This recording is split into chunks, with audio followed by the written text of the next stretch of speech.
Hello నమస్తే, welcome to reality check. Reality చెక్లో ప్రస్తుతం మనతో పాటు జాయిన్ అవుతున్నారు అమరావతి జేఏసీ నేత బొప్పరాజు వెంకటేశ్వర్లు గారు. ఆంధ్రప్రదేశ్లో కూటమి సర్కారు అధికారంలోకి రావడానికి ముందు ఉద్యోగులకు అనేక హామీలు ఇచ్చింది. అప్పటి ప్రభుత్వం పైన, అప్పటి వైఎస్ జగన్మోహన్ రెడ్డి సర్కారు ఉద్యోగుల పట్ల నిర్లక్ష్యంగా ఉంది. ఉద్యోగులకు రావాల్సిన బకాయిలు, ఉద్యోగులకు సంబంధించిన పీఆర్సీ అంశం పైన కూడా అప్పటి ప్రభుత్వం సరిగ్గా ఉద్యోగులను పట్టించుకోలేదంటూ ఉద్యోగ సంఘాలు ఆ సమయంలో ఆగ్రహం వ్యక్తం చేశాయి, ఆందోళన కూడా చేశాయి.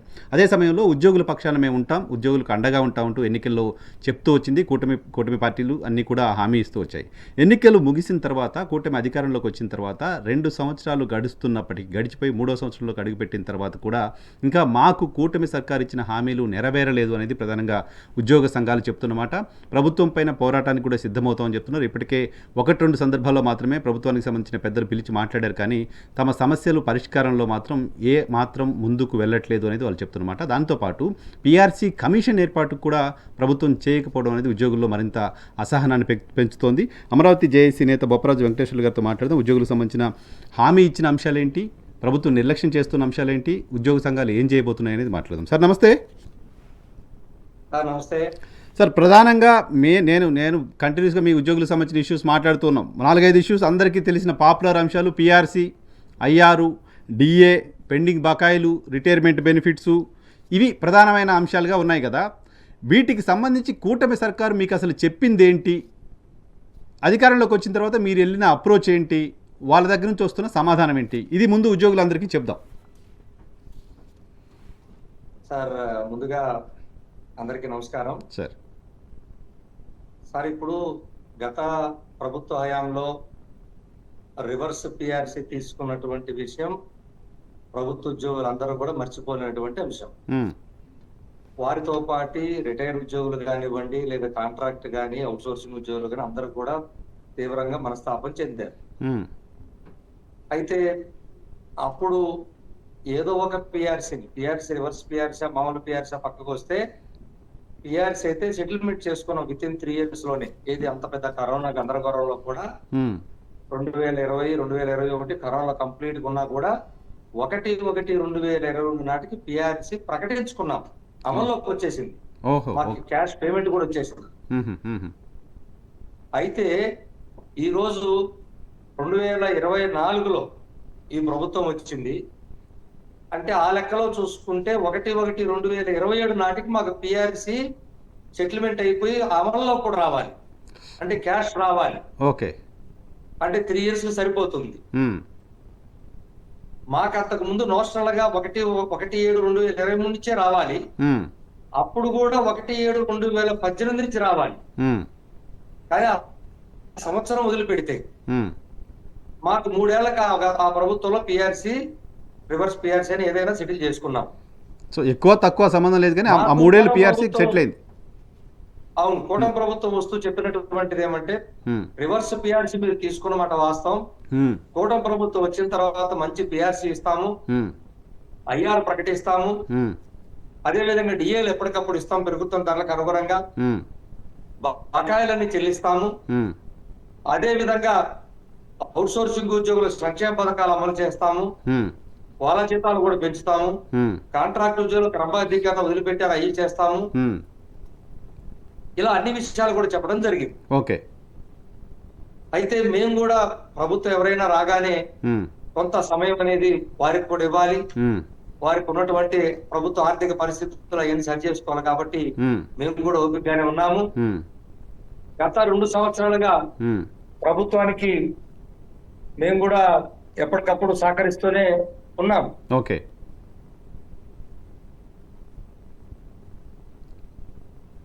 అయితే ఆర్థికేతరపరమైనటువంటి అంశాలు కొన్ని ప్రభుత్వం చర్చిస్తుంది, కానీ ఆర్థిక పరమైన అంశాలు ఎక్కడా కూడా చర్చకు రావటం లేదు. అసలు చర్చకే రావట్లేదు. అసలు ఆ ఊసే ఎత్తనీయట్లేదు. ప్రభుత్వ ఉద్యోగులు తను పనిచేసిన కాలానికి సంబంధించినటువంటి జీతభత్యాలు ఆర్థిక పరమైనవే. ఆర్థికేతరమైన ఏముంటాయి? మాకు ప్రమోషన్లు ఇవ్వాలి, లేకపోతే మాకు మా ఫైల్ సంబంధించిన డిసిప్లినరీ యాక్షన్స్ ఉంటే త్వరగా చేయించాలి, ఇలాంటి ఆర్థికేతర అంశాలు. లేదా మాకు సిపిఎస్ నుంచి ఓపీఎస్ తేవాలి, లేదా 62 ఏళ్ళ నుంచి 62 ఏళ్ళ పబ్లిక్ సెక్టార్కి ఇవ్వలేదు, అవి ఇవ్వాలి, అవి ఉంటాయి. ఏదో రకంగా ప్రత్యక్షంగా కానీ పరోక్షంగా కానీ అన్ని ఆర్థిక పరమైన అంశాలు ముడిపడి ఉంటాయి. ఆర్థిక పరమైన అంశాన్ని అది- కానివనేది పెద్ద ప్రయారిటీ కాదు, ఆర్థిక పరమైన అంశాలే ప్రయారిటీ. కాదు దట్టు పిఆర్సీ అనేటువంటి అంశము కొద్దిగా ఎమోషనల్ బాండింగ్ ఉంటది ప్రతి ఉద్యోగి కూడా. పిఆర్సీ అంటే కొన్ని దశాబ్దాలుగా ప్రభుత్వాలు మాకు పిఆర్సీ 5 సంవత్సరాలకు ఒకసారి, 1 సంవత్సరం అటు ఇటు అయినా పిఆర్సీ సెటిల్ చేసేది ఒక ఎమోషనల్ బాండింగ్ అది. అలాగే కొత్త ప్రభుత్వాలు ఎవరు వచ్చినా రాగానే అయ్యారు ప్రకటన అనేది అది అనివార్యం. ఓకే, ఈ ప్రభుత్వం కూడా ప్రభుత్వంగా రాగానే మంచి అయ్యారు ప్రకటిస్తామన్నారు. అంతకుముందు తీసుకోండి, ఇదే తెలుగుదేశం ప్రభుత్వం ఉన్నప్పుడు వాళ్ళు అయ్యారు ఇచ్చారు. అప్పుడు వైకాపా ప్రభుత్వం వచ్చిన 2014, 19 వాళ్ళు ఇచ్చారు. అలాగే 19లో వచ్చినటువంటి వైకాపా కూడా 27% అయ్యారు ప్రకటన చేశారు, 27% ఇచ్చేశారు రాగానే అధికారంలోకి. కానీ 2 సంవత్సరాలు అయినా కూడా ఒకవైపు పిఆర్సి కమిషనర్ రాజీనామా చేస్తే రాజీనామా చేసిన స్థానంలో 2 సంవత్సరాల కమిషన్ నియమించలేకపోయారు. 26 అంటే 6 నెలల జూన్ 2024లో రాజీనామా చేస్తే జూన్ 2026 అండి ఇది. అవును, 2 సంవత్సరాలు. కమిషనర్ రూపాయి ఖర్చు లేని కమిషనర్ అపాయింట్ చేయడానికి ప్రభుత్వం ఎందుకు మీనమేషాలు లెక్కిస్తుంది? ఎందుకంటే కమిషన్ అపాయింట్ చేస్తే పని మొదలవుద్ది, రిపోర్ట్ ఇచ్చేస్తారు, ఇవ్వాలి కదా పిఆర్సి. మరి తప్పు కదా అది. మా ఉద్యోగులకు రావాల్సినట్టు నువ్వేమి మాకేమో దయాదక్షిణలు ఇచ్చేది కాదు. ధరలకు అనుగుణంగా ఎప్పటికప్పుడు 5 సంవత్సరాలకు రివ్యూ చేసేది అది రివ్యూ కమిటీ. అంతే అంతే, నథింగ్ బట్ రివ్యూ కమిటీ. కొంతమందికి పెరగవచ్చు, కొంతమందికి పెరగపోవచ్చు, కొంతమంది స్కేల్స్ మారచ్చు, కొంతమంది స్కేల్స్ యథాతథంగా ఉంటాయి, మెజారిటీ స్కేల్స్ యథావిధంగా ఉంటాయి. ఓకే, సో అప్పుడు దాకా ధరలకు అనుగుణంగా ఉంది, ఏమన్నా గ్యాప్ ఉందా, గ్యాప్ లేదా, అప్డేట్ గా ఉన్నారా చూస్తారు, అంతే, చూసి ఇచ్చేస్తారు. అటువంటిది మీరు కమిషన్ నియామకం కూడా చేయకపోతే ఈ రోజు నుంచి కరెక్ట్ గా 1/1/2027 6 మాసాలే టైం ఉంది. ఇంకో పిఆర్సి అంటే ఆ ప్రభుత్వం గత ప్రభుత్వంతో పోల్చుకుంటే చెప్తున్నారు, వాళ్ళు చాలా డిలేగా ఇచ్చారు. ఓకే, వాళ్ళ మీద అందుకే ప్రభు చాలా బాధపడింది. అయినా వాళ్ళు కరోనాతో ఉన్నప్పుడు 2 సంవత్సరాలు. అవును, ఇప్పుడు అలాంటి పరిస్థితి లేదు కదా. మరి 1/1/2027కి ఏ విధంగా కమిషన్ ఇవ్వకపోతే వాళ్ళు పిఆర్సీ సెటిల్ చేస్తారు, అమల్లోకి వస్తుంది? లేదు. పక్కన తెలంగాణ ప్రభుత్వం 1/10/2023 నుంచి 5% అయ్యారు పొందుతా ఉన్నారు వాళ్ళు. అవును అవును, ప్రతి నెల ప్రతి ఉద్యోగికి 60,000 నుంచి సంవత్సరానికి 60,000 నుంచి 1,50,000 దాకా నష్టం చేకూరుతుంది ఆంధ్రప్రదేశ్ లో ప్రభుత్వ ఉద్యోగులకి. ఓ, మరి ఈ నష్టాన్ని ఎవరు భరించాలి? ఓకే, సో ఏరియర్స్ ఇస్తారా సార్? ఏరియర్స్ ఇస్తారా? ఇప్పుడు పిఆర్సీ ప్రకటిస్తే మీకు 2023 సార్ ఇంతవరకు గత ప్రభుత్వంలో పెట్టినటువంటి డిఆర్ఎస్ మొత్తం ₹1 కూడా ఇంతవరకు రాలేదు. 1/7/2018 అంటే ఆనాడు తెలుగుదేశం ప్రభుత్వం ఉన్నప్పుడు వెళ్ళేటప్పుడు ఆపినటువంటి డిఆర్ఎస్ మొన్న ఇచ్చామని చెప్పారు కానీ సగం మంది కూడా పడలేదు అది. ఓకే, సో ఆ ప్రభుత్వంలో గత ప్రభుత్వం మొత్తం అయ్యామంతా పిఆర్సీ అరియర్స్ డిఆర్ఎస్ అట్లాగే ఉన్నాయి. సుమారుగా 15,000 కోట్ల రూపాయల బకాయిలు అవి. అది పక్కన పెట్టండి. ఈ ప్రభుత్వం వచ్చిన తర్వాత 2024లో ప్రభుత్వం వస్తే ఒక్క డిఏని మాత్రమే ఇచ్చారు. ఇప్పటికి ఒక్క డిఏ ప్రకటించారండి. ఎన్ని డిఏలు పెండింగ్ 4 డిఏలు పెట్టుకుని 5వ డిఏ ఈ జూన్ మళ్ళా జూలై నుంచి 5వ డిఏ వచ్చేస్తుంది. 5 డిఏలు పెండింగ్ ఉన్నట్టు. ఆ ప్రకటించిన 1 డిఏ కూడా అరియర్స్ ఇచ్చేదానికి 10% జూన్ లో మేలోనే జీతాలు తీసుకోమని చెప్పారు. మే జీతంతో పాటుగా రిటైర్డ్ ఎంప్లాయీస్ కి, సిపిఎస్ ఎంప్లాయీస్ కి 10% క్యాష్ ఇస్తారు. అది కూడా జీవో ఇచ్చారు కానీ అమలు కాలేదు. ఇంకా చెప్పండి, ఈ ప్రభుత్వం వచ్చిన తర్వాత కూలీ ఇది మాకు ఏ ₹1 అదనంగా కానే కాదు. మా కూలీ డబ్బుల్లోనే మిగిలిస్తూ మా జీతాలు ఇచ్చారని గొప్పగా చెప్పుకుంటే ఎన్ని రోజులు దీన్ని భరించగలుగుతాం? ఓకే, డిఏ పెండింగ్ ఉంది, ఐఆర్ అసలు ఇవ్వలేదు, 4 డిఏలు ఈ నెలతో మీకు 5 డిఏలు పెండింగ్ ఉంటాయి. ఐఆర్ అసలు ఇవ్వలేదు ప్రభుత్వం వచ్చిన తర్వాత. పిఆర్సీ కమిషన్ చైర్మన్ నియామకం కూడా కనీసం చేయలేదు. బకాయిలు 15,000 కోట్ల రూపాయలకు పైగా పెండింగ్లో ఉన్నాయి.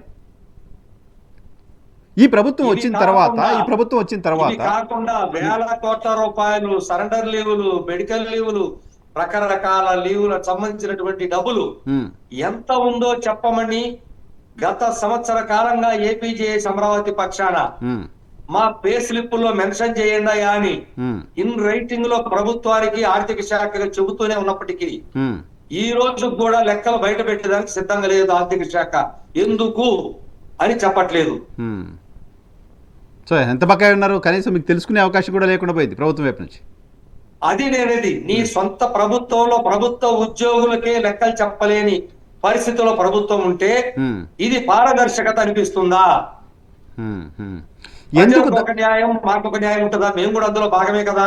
ప్రభుత్వం ఉద్యోగులంతా ప్రభుత్వమే కదా, ప్రభుత్వంలో భాగమే కదా, పార్ట్ ఆఫ్ గవర్నమెంట్ కదా. మరి అలాంటప్పుడు నీ సొంత ప్రభుత్వంలో పనిచేసే ఉద్యోగులు అదేమంటే కొంతమంది పెద్దలు చెప్తారు ప్రభుత్వంలోకి వెళ్ళి మా జీతాలు మాకు పెన్షన్లు రావాల్సినటువంటి బకాయిలు రాలేదని అడిగితే వస్తున్న ఆదాయం మొత్తం ప్రభుత్వ ఉద్యోగులకే సరిపోతున్నాయి, 97%, 96% అని చెప్పి చెప్తా ఉన్నారు.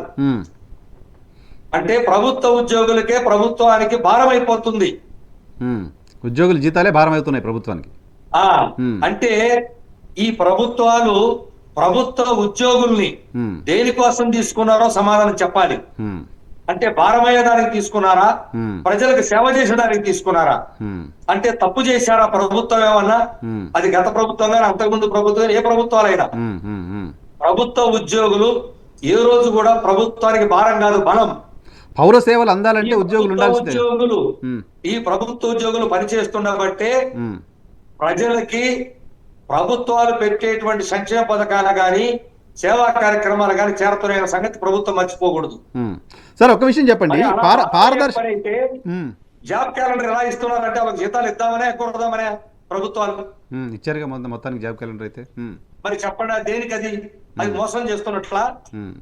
భారం అయినప్పుడు నియామకం ఎందుకంటారు?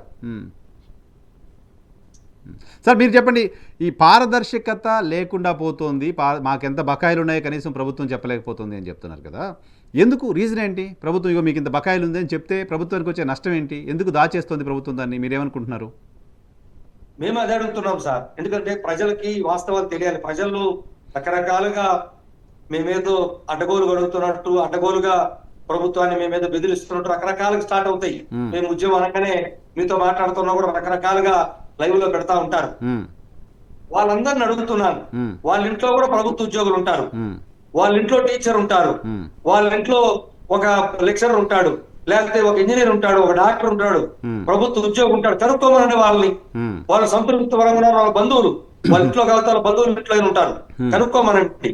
వాళ్ళు తృప్తిగా ఉన్నారు, సంతృప్తిగా ఉన్నారు, కనీసం వాళ్ళ బకాయిలు రావాల్సిన బకాయిలు ఎంత ఉందో కూడా లెక్కలేసుకునే స్థితి కూడా తెలియదు. ఇప్పుడు మర్చిపోయాం.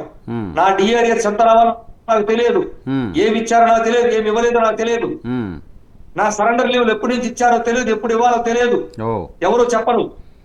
నా ఎర్రన్ లీవ్ రిటైర్ అయినోడికి ఎప్పుడు దాకా ఇచ్చారో చెప్పరు, గ్రాట్యుటీలు ఎప్పుడు దాకా ఇచ్చారో తెలియదు. ఇచ్చాము, 1000 కోట్లు ఇచ్చామని చెప్తుంటారు. ఎంత ఇచ్చారు, ఎంత ఇవ్వాలి, ఇది పద్ధతిగా చెప్పాలా లేదా, భావ్యమా కాదా లేదా? మా పే స్లిప్ లో మెన్షన్ చేస్తే మీకు వచ్చే నష్టం ఏంటి? బిల్లులు వీళ్ళు చెప్పినట్టుగా బిల్లులు మొత్తం 31/3 ప్రతి సంవత్సరం 31 మార్చి 31 రాగానే అప్పటి వరకు ఉన్నటువంటి వేల కొలది బిల్లులన్నీ వెనక్కి పంపిస్తారు. తిరిగి ఆ బిల్లులు మళ్ళీ లెక్కలో కూడా రావు. వేల కోట్ల రూపాయలు ఎగ్గొట్టేదానికి ప్రభుత్వాలు పూనుకున్నాయి. ప్రభుత్వ ఉద్యోగులకు 1000 కోట్ల బకాయిల గందరగోళం అయ్యే పరిస్థితి నెలకొంటుంది. ఇది ప్రమాదం. ఓకే, ఇప్పుడు రిటైర్మెంట్ ఉద్యోగులకు సంబంధించిన బెనిఫిట్స్ వస్తున్నాయా సార్? అవి కూడా ఏమైనా డిలే ఉందా? లేదు సార్, వాళ్ళకి రిటైర్ అయినటువంటి వాళ్ళకి మొన్నే దాదాపు 7,000 కోట్ల రూపాయలు బకాయిలు చెల్లిస్తే అందులో మెజారిటీ రిటైర్డ్ ఎంప్లాయీస్ కి ఇప్పించాం. మేము రిక్వెస్ట్ చేశాం, రిక్వెస్ట్ ప్రభుత్వం కన్సిడర్ చేసి 5,000 కోట్ల దాకా వాళ్ళకి ఇవ్వడం జరిగింది. కానీ వాళ్ళ ప్రధానమైనటువంటి డిమాండ్ వేరే ఉంది. అది రిటైర్ అయిన వాళ్ళకి అది బాధ్యత ప్రభుత్వం. ఆ ప్రభుత్వం ఇవ్వకుండా పోయింది, ప్రభుత్వం ఇచ్చాము, సంతోషం. కానీ ఏదైతే అడిషనల్ క్వాంటమ్ ఆఫ్ పెన్షన్ ఉమ్, రాగానే ఇస్తామని చెప్పి అన్నారు, లెక్కలు తెప్పించుకున్నారు. ఉమ్, ఆ ప్రభుత్వం ఇస్తున్నటువంటి అడిషనల్ క్వాంటమ్ ఆఫ్ పెన్షన్ ని ఉమ్, 15%, 80 ఏళ్ళు బతికిన వాళ్ళకి 15% ఇవ్వాల్సింటే ఉమ్, దాన్ని 12%కి, ఉమ్, 70 సంవత్సరాలు దాటిన వాళ్ళకి 10% ఇవ్వాల్సింటే దాన్ని 7%కి ఉమ్, కుదించారు. ఉమ్, ఆ రివర్స్ పిఆర్సీ లో భాగం అది. ఓకే. ఈ ప్రభుత్వం రాగానే చేస్తామన్నారు, ఉమ్, 2 ఏళ్ళు అయింది. ఉమ్, దాని ఛాయ చూశారా? ఓకే. మరి పట్టించుకోలేదు. వాళ్ళు ఎలా బాధపడిపోతున్నారు? తీసుకున్నటువంటి డబ్బులను కూడా ఉమ్, వెనక్కి పోగొట్టుకునే పరిస్థితి ఈ రోజు బాధపడతా ఉన్నారు. వాళ్ళు తీవ్రంగా ఆందోళన ఉన్నారు. ఓకే. బొప్పరాజు గారు, ఒక విషయం చెప్పండి. ప్రభుత్వం ఎన్నికల కంటే ముందు మీరు అనుకున్న మీకున్న అన్ని సమస్యల్ని పరిష్కారం చేస్తామని చెప్పింది. అధికారంలోకి వచ్చిన ఈ 24 నెలలు గడుస్తుంది. 24 నెలల్లో మీకు సంతృప్తి కలిగించే, మీకు సంతోషం కలిగించే ఏ సమస్యని పరిష్కారం చేసింది? ఏదైనా 1, 2, 3 సమస్యలు ఏమైనా పరిష్కారం చేసి ఉద్యోగులంతా హ్యాపీగా ఉండే పరిస్థితిని ప్రభుత్వం క్రియేట్ చేసిందా? అంటే ఒకటి చెప్పాలి సార్, మేము ఒకప్పుడు జీతాలు 1వ తారీఖు, పెన్షన్లు 1వ తారీఖు తీసుకునే పరిస్థితి లేదని చాలా వాపోయాం. ఉమ్, ఇది వాస్తవం. ఉమ్, అటువంటిది 1వ తారీఖు జీతాలు, పెన్షన్లు ఒక్క రోజు అటు ఇటు ఎప్పుడన్నా ఒక్కొక్క నెలలో అయితే అవ్వచ్చేమో తప్ప ఉమ్, జీతాలు, పెన్షన్లు తీసుకుంటున్న మాట వాస్తవం. ఓకే. ఎందుకంటే ఒప్పుకోవాలి, మంచిని ఒప్పుకోవాలి, చెడుని చెప్పాలి. డెఫినెట్గా. అలాగే మాకు ఆర్థికేతర అంశాలు ఏది వెళ్ళినా కూడా ప్రభుత్వం దగ్గర మాకు నిలుపుదల చేయటం లేదు. ఉదాహరణకి ఉమ్, ఆర్టీసీలో 5,000 మంది పదోన్నతులు లేక చాలా గందరగోళం అయ్యారు. ఉమ్, వాళ్ళ ప్రభుత్వ పరంగా చేశాం కానీ ఉమ్, రకరకాల కారణాల చేతతో ఆపారు. ఉమ్, ఆర్టీసీ వాళ్ళందరికీ కూడా పదోన్నతులు 5,000 మందికి ఒక్క స్ట్రోక్ తో వచ్చేసింది. గౌరవ ముఖ్యమంత్రి గారు 18/10/2025 తీసుకున్న నిర్ణయంతో. ఉమ్, అదే విధంగా చైల్డ్ కేర్ లీవ్ మహిళా ఉద్యోగులకి వాళ్ళకి 18 సంవత్సరాలని ఆ లిమిట్ ఏదైతే ఉందో దాని వల్ల తీవ్రంగా మనోవేదన పొందుతారు. ఎందుకంటే తల్లికి బిడ్డ ఎప్పుడు బిడ్డే ఉమ్, కాబట్టి అనేక దశల్లో ఈ తల్లి సేవ చేయాలని చెప్పి కోరాం. ఉమ్, అందువల్ల ఈ ప్రభుత్వం రాగానే 18 ఏళ్ళది క్యాప్ లిఫ్ట్ చేస్తూ సర్వీస్ మొత్తం మీద ఎప్పుడైనా సరే వాళ్ళు వాడుకునేదిగా మహిళా ఉద్యోగులకు ఇచ్చారు. ఓకే. ఉమ్, ఇలా అనేక చాలా అంశాల్లో పదోన్నతులు ఆన్లైన్ లో మొత్తం త్రూఅవుట్ పదోన్నతులు ఇక్కడి నుంచి ఆపేదానికి లేదు. పకడ్బందీగా GAD నుంచి ఇన్స్ట్రక్షన్స్ ఇవ్వటం గాని, షెడ్యూల్ ఇవ్వటం గాని చేశారు. దాంతో పదోన్నతులు ఎక్కడికక్కడ ఆగిపోయిన పదోన్నతులు మొత్తం కూడా వచ్చినాయి. అదే విధంగా ఉద్యోగుల సమస్యల పరిష్కారానికి జూలై అలాగే అక్టోబర్ అలాగే వచ్చే 2027 ఫిబ్రవరి 3 నెలల్లో ప్రతి సమస్య జిల్లా కలెక్టర్ సమావేశం పెట్టాలి, HOD సమావేశం పెట్టాలి, సంబంధిత సెక్రటరీ సమావేశం పెట్టాలి. చివరికి రాష్ట్ర స్థాయిలో గౌరవ చీఫ్ సెక్రటరీ దగ్గర రాష్ట్ర స్థాయిలో నాయకులతో సమావేశం. ఇలా దాన్ని కూడా పకడ్బందీకి రూపకల్పన చేశారు. అదే విధంగా జరిగిందా సమావేశం? జరుగుతున్నాయి. మరి జరుగుతున్నప్పుడు ఈ సమస్యల పరిష్కారం ఎందుకు అవ్వట్లేదు? మరి అది ఆర్థికేతర సమస్యలు ఇవన్నీ. ఆర్థికేతర సమస్యలపై చర్చించడానికి కలెక్టర్ దగ్గర సమావేశం, CS దగ్గర సమావేశమా, HOD దగ్గర సమావేశం? ఆర్థికపరమైన అంశాలు కదా. కూడా కొన్ని సంవత్సరాలుగా పదోన్నతులు రాకుండానో లేకపోతే చిన్న చిన్న తప్పుల కారణంగా వాడు అలా వదిలిపడేసి 1-2 సంవత్సరాలు వాడి మీద చర్యలు అని చెప్పని ఎప్పుడో 1 నెలలోనే పరిష్కరించాల్సినటువంటి డిసిప్లినరీ ప్రొసీడింగ్స్, శాఖాపరమైనటువంటి అనేక కేసులు వస్తా ఉంటాయి. అవి కానీ ఇలా చాలా ఉంటాయి. జీతాలు ఇవ్వకుండా కొంతమంది తొక్కి పెట్టే పరిస్థితులు కూడా ఉంటాయి. ఇండివిజువల్ కేసెస్ అవన్నీ ఇండివిజువల్ కేసెస్ ఇవన్నీ కలెక్టర్ దగ్గర పరిష్కారం అయిపోతాయి. హెడ్ ఆఫీస్ లెవెల్లో వాళ్ళు పరిష్కారం చేయక నివేదికలు పంపించక ప్రభుత్వం దగ్గర ఆగిపోయి ఉంటాయి. అవి పరిష్కారం అవుతాయి. తర్వాత చివరిగా మాకు ప్రభుత్వం దగ్గర కూడా సమావేశాన్ని పెట్టే విధంగా నాన్ ఫైనాన్షియల్ అన్ని కూడా చేస్తున్నారు. సో ఇప్పుడు ఫైనాన్షియల్ అంశాలకు సంబంధించి మీరు ప్రభుత్వంతో జరిపిన చర్చలేంటి? ప్రభుత్వం వైపు నుంచి మీతో మాట్లాడిన వాళ్ళు ఎవరు? అసలు ఏం చెప్తున్నారు? మీరు చంద్రబాబు నాయుడు గారిని కూడా కలిసినట్టున్నారు ఒకసారి ఈ సమస్యలకు సంబంధించి. మళ్ళీ తర్వాత అపాయింట్మెంట్ దొరికిందా లేదా? ఇప్పుడు ఉద్యోగుల వైపు నుంచి మీ మీద వస్తున్న ఒత్తిడి ఏంటి? మేము ప్రభుత్వానికి సమయం ఇస్తాం, ప్రభుత్వం కూడా ఇబ్బందుల్లో ఉంది అని మాట్లాడిన బొప్పరాజు వెంకటేశ్వర్లు గారు గతంలో మనం 2-3 సార్లు మాట్లాడినప్పుడు సమయం ఇద్దామని మాట్లాడిన వాళ్ళు, మేము ఉద్యమానికి కూడా పోక తప్పని పరిస్థితి క్రియేట్ అవుతుందని మాట్లాడేదాకా ఎందుకు వచ్చారు? ప్రభుత్వం ఎందుకు పట్టించుకోవట్లేదు అనుకుంటున్నారు? ప్రశ్న. ఇప్పుడు ఆర్థికేతర అంశాలు వాళ్ళు ఎప్పటికప్పుడు మాతో మాట్లాడుతున్నప్పటికీ కూడా ఆ అంశాలు ఇవి కూడా లక్షలాది మంది ఉద్యోగులకు సంబంధించినటువంటి అంశాలు కాదవి, కేవలం కొద్ది మంది మాత్రమే. ఉదాహరణకి ఇప్పుడు 2004లో 1/9/2004లో ఈ రాష్ట్రంలో సిపిఎస్ ప్రవేశించింది. సో దానికి ముందు నోటిఫికేషన్ ఇచ్చినటువంటి వాళ్ళని కేంద్ర ప్రభుత్వం పాత పింఛన్ విధానంలోకి తీసుకెళ్లింది. ఈ రాష్ట్రంలో కూడా 10,000 మంది దాకా ఉన్నారు. సో ఈ రోజు ఆ ఉత్తర్వులు ఇచ్చేదానికి కూడా కేబినెట్ సిద్ధమైంది ఆ ఫైల్. సో కేవలం 10,000 మందికి సంబంధించినటువంటి అంశం అది. లేదు, పబ్లిక్ సెక్టార్ ఉద్యోగులకి ఆపేసింది గత ప్రభుత్వం. 60 నుంచి 62 రోజులకు పెంచాలి వాళ్ళకు కూడా మాతో సమానంగా, కానీ అది ఆపేసింది వాళ్ళకి. ఇప్పుడు అది కూడా కేబినెట్ తీసుకొస్తామంటున్నారు. సో అది ఎంతమందికి? 7,000 మందికి సంబంధించినటువంటి అంశం.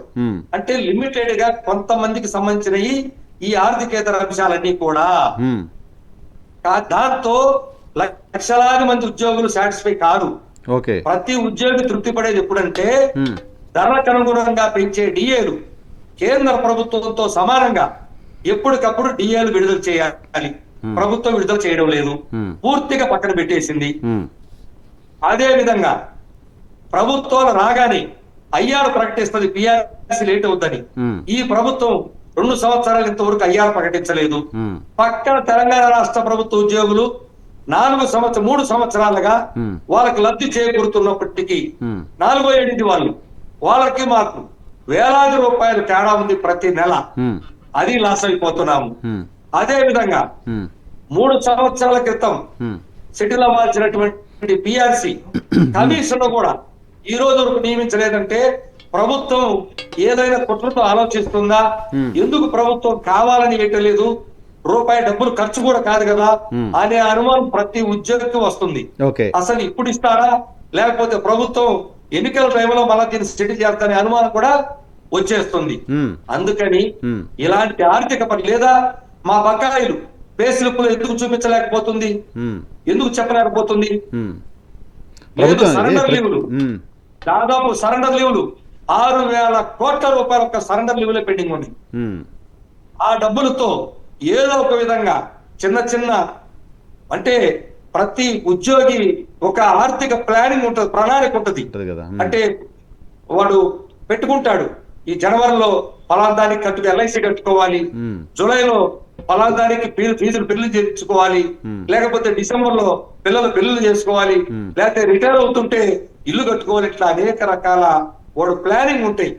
ఆ ప్లానింగ్ మొత్తం సర్వనాశనం అయిపోయి ఉద్యోగులు, ఉపాధ్యాయులు, పెన్షనర్లు ఎవరికి ఆర్థిక ప్లాన్ లేకుండా పోయింది. పూర్తిగా ఆర్థిక పరమైన అంశాల్లో కూరుకుపోయారు.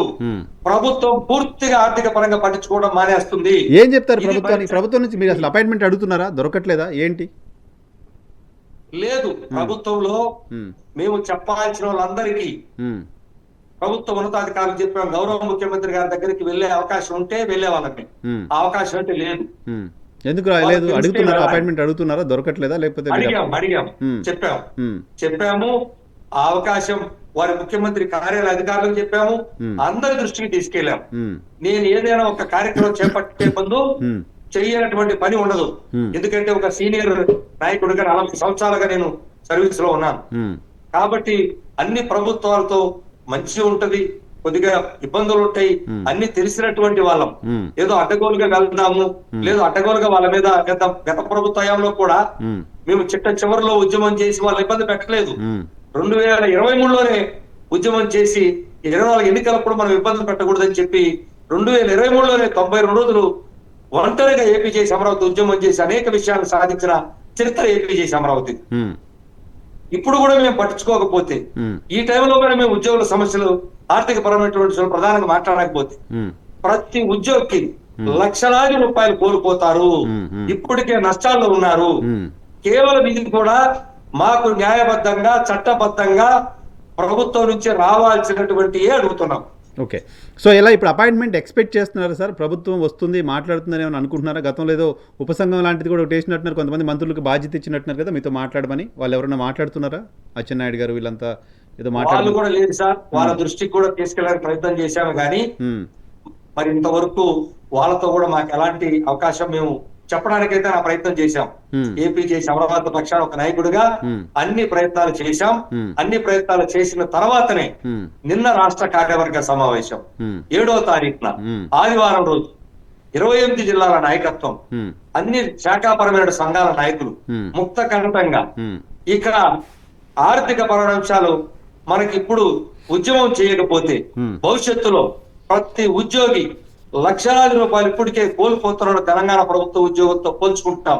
ఎందుకంటే వాళ్ళు మేము కలిసి ఉమ్మడిగా నిలరాకున్నాం కాబట్టి మరి ఇంకా భవిష్యత్తులో ఇంకా లక్షలాది రూపాయలు పోయి అసలు పిఆర్సీ అనేది ఉంటుందా లేదా అనే మీమాంసలోకి వచ్చే పరిస్థితుల్లో ఉద్యమం తప్పదని చెప్పి ఏకగ్రీవ తీర్మానం చేశాం. ఆ తీర్మానం కేవలం ఉద్యోగుల ఆకాంక్ష మేరకు మాత్రమే చేశాం.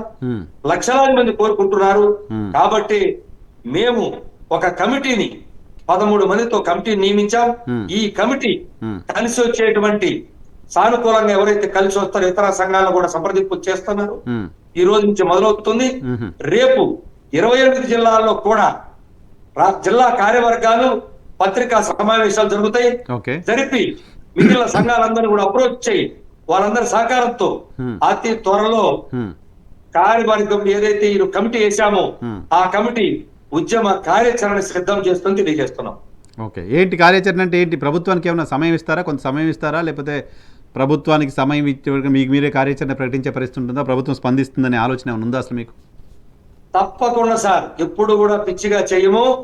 పద్ధతి ప్రకారమే మాకేదైతే మాకు రోసా రూల్స్ ఉన్నాయో ఆ రూల్స్ కి నిబంధనలకి లోబడే ముందుగా మేము ఒక ఉద్యమ కార్యాచరణకి వెళ్ళేటప్పుడు ముందుగా ప్రభుత్వానికి గౌరవ చీఫ్ సెక్రటరీ గారికి చెప్పాల్సిన బాధ్యత మా మీద ఉంది. అయ్యా ఇదిగో ఈ అంశాలు మాకు పెండింగ్ ఉన్నాయి, ఈ అంశాలు మాకు ఆర్థిక అంశాలు పెండింగ్ ఉన్నాయి, వీటిని మీరు పలాని టైంలో మాకు చెయ్యకపోతే మాకు ఉద్యమానికి వెళ్ళటం తప్ప వేరే గత్యంతరం లేదు అని ముందస్తుగా తెలియజేస్తాము. తెలియచేసి వారికి సమయం ఇస్తాం. ఆ సమయంలోపు ప్రభుత్వం మాతో అంటే ఉద్యోగ సంఘాలతో చర్చలు చేసి పరిష్కారం రాకపోతే అప్పుడు ఉద్యమ కార్యాచరణ విడుదల చేస్తాం. సో మిగతా సంఘాలన్నీ కలిసి వచ్చే పరిస్థితి, మిగతా సంఘాలు ఇప్పుడు ఉద్యోగులు అంటే అందరూ కదా, అందరు ఉద్యోగులకి సమస్యలు ఉన్నట్టే కదా. మిగతా సంఘాలు ఏపీ జేఏసీ అమరావతితో పాటు మిగతా సంఘాలకు సంబంధించిన పరిస్థితి ఏంటి? మిగతా సంఘాలు ఏ స్థాయిలో పోరాటానికి రెడీ అవుతాయని అనుకుంటున్నారు? సో జనరల్గా ఎప్పుడైనా చూస్తుంటాం సార్, కొన్ని సంఘాలు ప్రభుత్వానికి అనుకూల సంఘాలుగా మారిపోయాయని, కొన్ని సంఘాలు ప్రభుత్వంకి వ్యతిరేకంగా ఉన్నాయని ఇటువంటి వార్తలు చూస్తుంటాం చాలా సందర్భాల్లో. గతంలో మీరు ఉద్యమం చేసినప్పుడు కూడా అటువంటి విమర్శల్ని చూసాం, ఫేస్ చేశారు మీరు కూడా, మీరు బండి శ్రీనివాస్ గారు లాంటి వాళ్ళు. సో ఇప్పుడు మొత్తం అన్ని సంఘాలు మీతో పాటు కలిసి వస్తాయనే ఆశాభావంతో ఉన్నారా? కలిసి వస్తాయా సార్? తప్పకుండా సార్, ఎందుకంటే ఇప్పుడు ఉన్నటువంటి ప్రధానమైనటువంటిది రెండు జేఏసీ సార్, ఇది అందరికి తెలుసు, రాష్ట్రంలో ఒక తప్పుకు తెలిసిందే. ఏపీ జేఏసీ అంటే NGO JAC, AP JAC Amaravati రెండే. ఎన్జిఓ జేఏసీని ఇప్పటికే సంప్రదించున్నాం. అలాగే ఏపీ సెక్రటరియట్ అసోసియేషన్, ఈ రెండు సంఘ నాయకులతో 2 నెలల నుంచి మేము సంప్రదింపులు చేస్తున్నాం. కలిసి వెళ్లేదానికి సానుకూలంగా ఉండమని చెప్పన్నాం. మేము ముందడుగు వేశాం అంతే. సో వారి దగ్గరికి కమిటీ వెళ్తుంది, వారందరితో సంప్రదింపులు చేస్తుంది. వారు కలిసి వస్తే సంతోషం, వచ్చినా రాకపోయినా ఏపీజేఎస్ అమరావతి పక్షాన మేము ఏదైతే ఉద్యమ కార్యాచరణకి మాకు 28 జిల్లాలు మీరు చెయ్యండి అని మాకు చెప్పిందో ఉద్యోగుల ఆకాంక్షల మేరకి మేము ఉద్యమానికి కార్యాచరణకి వెళ్లే ముందు వీళ్ళతో సంప్రదింపులు చేసి జిల్లాలో కూడా కొన్ని జిల్లాల పర్యటించి వాళ్ళతో కూడా ఎలాంటి ఉద్యమ కార్యాచరణ తీసుకుంటుందో బాగుంటుందో అని వాళ్ళతో కూడా చర్చించి ప్రభుత్వానికి తెలియజేసే బాధ్యత మా మీద ఉంది. తప్పకుండా ఏపీజేఎస్ అమరావతి ఉద్యోగుల ఆకాంక్ష మేరకు ప్రధానంగా ఆర్థిక పరమైన అంశాలు ప్రభుత్వం పరిష్కరించేంత వరకు ఉద్యమాన్ని మాత్రం వదిలిపెట్టేదే లేదు. ఓకే, సో ఇప్పుడు పిఆర్సీకి సంబంధించిన గడువు కూడా ముగిసిపోతుంది. ఇంకా ఈ గడువు ముగిసిపోతే కొత్త పిఆర్సీ కూడా మళ్ళీ కొత్త పిఆర్సీ కమిటీని కూడా ఏర్పాటు చేయాల్సిన పరిస్థితి ఉంది కదా. 3 years అయిపోతే మళ్ళీ కొత్త పిఆర్సీ కూడా వేయాల్సిన పరిస్థితి ఉంటుంది.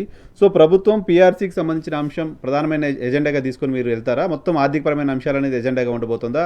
లేకపోతే ప్రభుత్వం పిలిచి ఐఆర్ ప్రకటిస్తే మళ్ళీ ఉద్యమాలు ఆగిపోయే పరిస్థితి ఉంటుందా? ఏంటి, ఎక్కడో చోట దేనికి సాటిస్ఫై అయ్యే పరిస్థితి ఉంటుంది ఉద్యోగులు? తప్పకుండా సార్, ప్రభుత్వం ఎందుకంటే మాకు ఏదైనా మంచి చేసినా మాకు చేయకపోయినా ఏదైనా ప్రభుత్వం చేయాల్సిందే. కాబట్టి మేము కోరుకునేది ఒకటే, పిఆర్సీ కమిషన్ ఇంతవరకు నియామకం చేయలేదు, ఇది ఇంత ఆలస్యం కరెక్ట్ కాదు. ఎందుకంటే మళ్ళా కొత్త పిఆర్సీ అనేది అంటే ఇప్పుడు 12 ఇప్పుడు ఇది నడుస్తుంది. ఉమ్, 13వ పిఆర్సి మళ్ళీ 1/7/2028 నుంచి అంటే 2 సంవత్సరాల్లో మళ్ళీ వచ్చేస్తుంది. అవును. కరెక్ట్ గా 2 ఏళ్ళకి. ఉమ్, అంటే 2 ఏళ్లలో ఎప్పుడు ఫైనల్ చేసుకోవాలి, ఉమ్, ఎప్పుడు పిఆర్సి షెడ్యూల్ చేసుకోవాలి. ఉమ్, 3 ఏళ్ళు మొత్తం కోల్పోతున్నప్పుడు 3 సంవత్సరాలు పిఆర్సి క్యాష్ పోతుంది, ఉమ్, నోషనల్ గానే అవుతుంది. ఉమ్, సో మిగిలింది 2 ఏళ్ళు. ఉమ్, లక్షలాది రూపాయల ప్రభుత్వ ఉద్యోగి కోల్పోతున్నాడు ఇక్కడ. Hmm. చాలా గమనించండి. ఉమ్, కాబట్టి ఇదంతా మా కూలి. ఏదో ప్రభుత్వం మాకు ఉచితంగా మాకేదో ఫ్రీగా మాకు ఇచ్చేది కాదు ఇది. ఓకే. మేము పని చేస్తున్న కాలానికి మాకు చెల్లించాల్సిన జీతభత్యాలే మేము కోరుతున్నాం. ఓకే. కాబట్టి మాతో చర్చించి మాకు పిఆర్సి సెటిల్ చేసే లోపు అయ్యారు.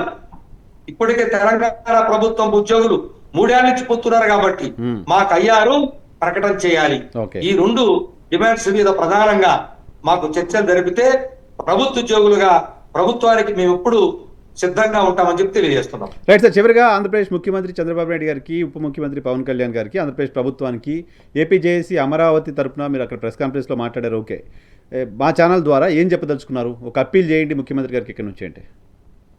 సార్, మీ ద్వారా ఈఆర్టీవీ ఛానల్ ద్వారా ఒక్కటే గౌరవ ముఖ్యమంత్రి గారి వాళ్ళకి కానీ, అదేవిధంగా ఉప ముఖ్యమంత్రి వర్యులకు కానీ, లేదా ప్రభుత్వ పెద్దలకి అందరికీ మేము ఒకటి తెలియజేస్తా ఉన్నాం. మేము కూటమి ప్రభుత్వం మీద కోటి ఆశలతో ప్రభుత్వ ఉద్యోగులు ఎదురు చూస్తున్నారు. ఆర్థిక పరమైనటువంటి అంశాల మీద ఎందుకో ప్రభుత్వం దృష్టి పెట్టట్లేదు. ఆర్థికేతర అంశాల మీద దృష్టి పెడుతుంది. కానీ ప్రతి ఉద్యోగి కోరుకునేది, ఇబ్బందులు పడేది తనకు రావాల్సిన కూలీ డబ్బుల మీద. అటువంటి కూలీ డబ్బులు ఆర్థిక పరమైన అంశాల మీద ప్రభుత్వం దృష్టి పెట్టకపోతే, ప్రధానంగా పిఆర్సి లాంటి వ్యవహారం ప్రతి ఉద్యోగికి ఎమోషనల్ బాండింగ్ సంబంధించినటువంటి అంశం. దీని మీద ఎలాంటి ప్రభావం పడ్డా ఏ ఉద్యోగి తట్టుకోలేడు. గత ప్రభుత్వం రివర్స్ పిఆర్సి ఇచ్చిందని ప్రభుత్వ ఉద్యోగి ప్రతి ఉద్యోగికి కడుపు మండింది. కాబట్టి దీన్ని ప్రభుత్వం గమనించండి. ప్రధానంగా ఇటీవల మరి ప్రభుత్వంలో భాగస్వామైనటువంటి బీజేపీ పక్షాన ఉన్నటువంటి వైద్య ఆరోగ్య శాఖ మంత్రులు మా సమావేశానికి వచ్చారు. ఆయన చెప్పారు, బీజేపీ పాలిత రాష్ట్రాలలో అప్డేట్ గా మేము డిఏలు ఇస్తున్నాము, అప్డేట్ గా పిఆర్సీలు ఇస్తున్నాము, కేంద్ర ప్రభుత్వం డిఏలు ఇస్తున్నారు కూడా స్పష్టంగా చెప్పారు. మరి అటువంటిది ఇక్కడ భాగస్వామ్యంగా వాళ్ళు కూడా ఉన్నారు. అలాగే జనసేన కూడా గౌరవ ఉప ముఖ్యమంత్రులు గారు ఉన్నారు. వారు గాని అందరూ దయచేసి మీరు ఈ రాష్ట్రంలో ప్రతి ఉద్యోగి ఆర్థిక పరంగా ఏ విధంగా చిక్కున్నాడు, ఇబ్బందులు పడిపోయినాడు, ఏ విధంగా కొట్టుమిట్టాడుతున్నాడో దయచేసి మీరు గమనంలో తీసుకొచ్చుకొని మాట్లాడుకొని తక్షణమే ప్రతి ప్రభుత్వ ఉద్యోగికి 3 సంవత్సరాలుగా పిఆర్సి కోల్పోతున్నాడు విషయాన్ని గమనించండి. 3 సంవత్సరాలుగా అయ్యారు కోల్పోతున్న విషయాన్ని గమనించండి. ఈ ప్రభుత్వం వచ్చిన 2 ఏళ్లుగా ఒక్క డిఏ కూడా ఇవ్వలేదనే విషయాన్ని గమనించండి. ఈ డిఏలు ఎప్పటికప్పుడు ధరలకు అనుగుణంగా ఇచ్చేది. ₹1 కూడా మాకు అదనంగా ఇవ్వద్దు. పెంచితే పెరుగుతుంది, తగ్గిస్తే తగ్గుతుంది. కాబట్టి ప్రభుత్వ ఉద్యోగుల్ని భారంగా భావించకుండా బాధ్యతగా భావించి ప్రభుత్వానికి సంక్షేమ పథకాలు, అభివృద్ధి పథకాలు ప్రజలకు చేరాలంటే ఈ ప్రభుత్వ ఉద్యోగులే కీలకమని గ్రహించి మమ్మల్ని బలంగా భావించి మా యొక్క ప్రధానమైనటువంటి పిఆర్సి కమిషన్ నియామకం అయ్యారు తక్షణమే ప్రకటన, ప్రధానమైనటువంటి అంశాల మీద దృష్టి సారించాలి, ఆర్థిక అంశాల మీద దృష్టి పెట్టాలని ప్రభుత్వాన్ని మీ ద్వారా కోరుతా ఉన్నాను. రైట్ సార్, చూద్దాం ప్రభుత్వం మీ గోడు వింటుంది, మీ ఆవేదన అర్థం చేసుకుంటుందని ఆశిద్దాం. Thank you very much. మీరు ఉద్యమం చేసే పరిస్థితి రాకుండానే ప్రభుత్వం కొంతైనా సమస్య పరిష్కారం చేయాలని ఆశిద్దాం. Thank you sir, thank you very much.